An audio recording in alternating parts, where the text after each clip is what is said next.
맑은 물에서만 서식하는 2급수 어류들이 산다. 햇살을 받으며 헤엄치고 있는 이 녀석은 멸종위기 야생동식물 1급인 수달이다. 이날 반달가슴곰 개체 추적 중 만난 수달은 모두 3마리.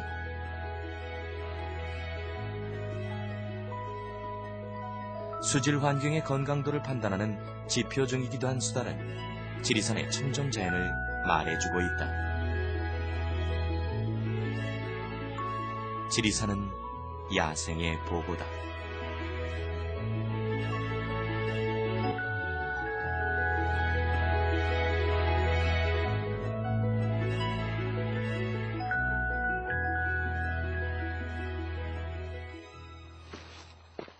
다음 날, 복원팀은 다시 산에 올랐다.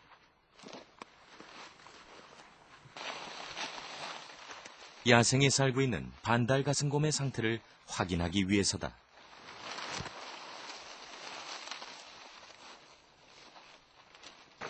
(1년에) 한 차례 반달가슴곰의 발신기 교체를 위해 포획하는 것이 아니라면 직접 야생에 살고 있는 반달가슴곰을 만나는 것은 쉽지 않은 일이다.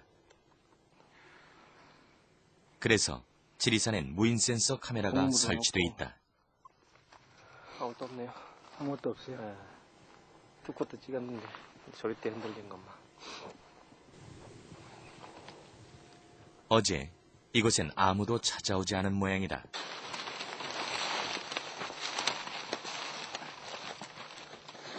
그렇다면 다른 곳은 어떨까?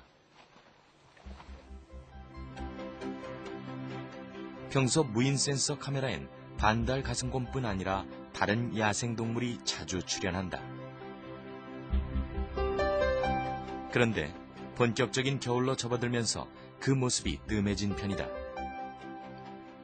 아무도 없는 산속에서 포착된 동물들의 모습은 대체로 여유롭다.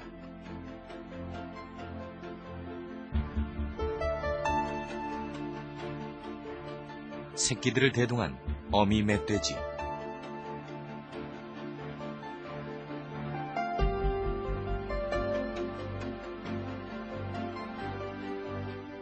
한밤중 산속을 어슬렁거리는 반달가슴곰. 모두 사람을 경계하지 않는 모습들이다. 야생동물들과 함께 반달가슴곰도 지리산 깊은 곳에서 적응해 살아가고 있다. 지난해 발신기 교체를 앞두고 설치한 트랩에 반달가슴곰이 포획됐다. 포획된 곰은 러시아에서 도입된 2번 개체. 2004년 방사된 이후 이듬해부터 발신기 신호음이 끊어졌던 녀석이다. 복원팀은 2번 개체가 폐사했을 거라고 추정하고 있었다. 그런데 죽은 줄만 알았던 2번 개체를 4년 만에 만나게 된 것이다. 2번 개체는 건강한 상태였다. 혼자 6번의 겨울을 보낼 정도로 녀석은 잘 적응했다.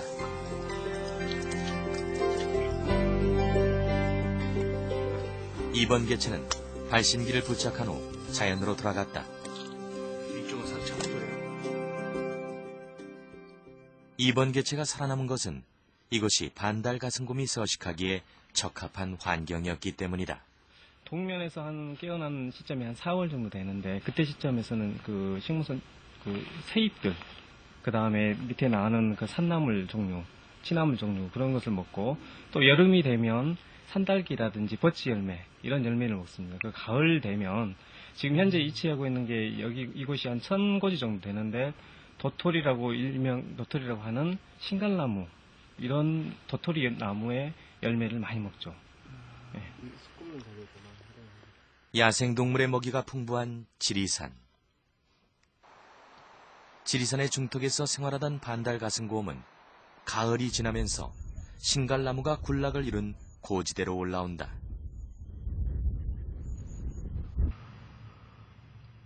반달가슴곰 복원 사업 이후 지리산엔 어떤 변화가 생겼을까?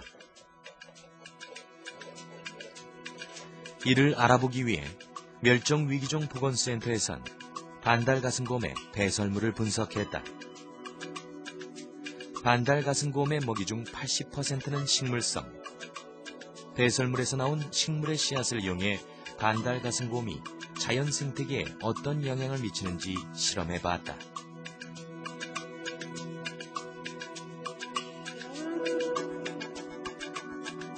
일반 씨앗과 반달가슴곰 배설물에서 나온 씨앗의 발화율 비교 실험이다.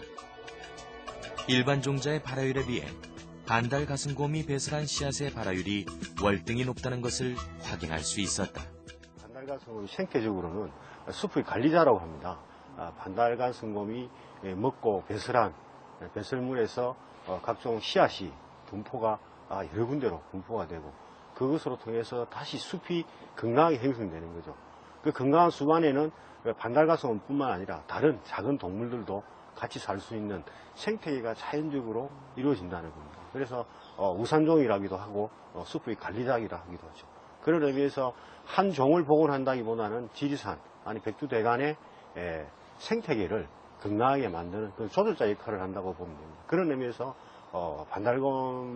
반달가슴곰을 복원하는 것이 어려운 일이지만 굉장히 의미 있는 일이라고 판단하고 있습니다. 외국산을 올립니다. 10년 전 시작된 반달가슴곰 복원 사업은 2003년 처음으로 북한으로부터 반달가슴곰이 도입되면서 활기를 띠기 시작했다.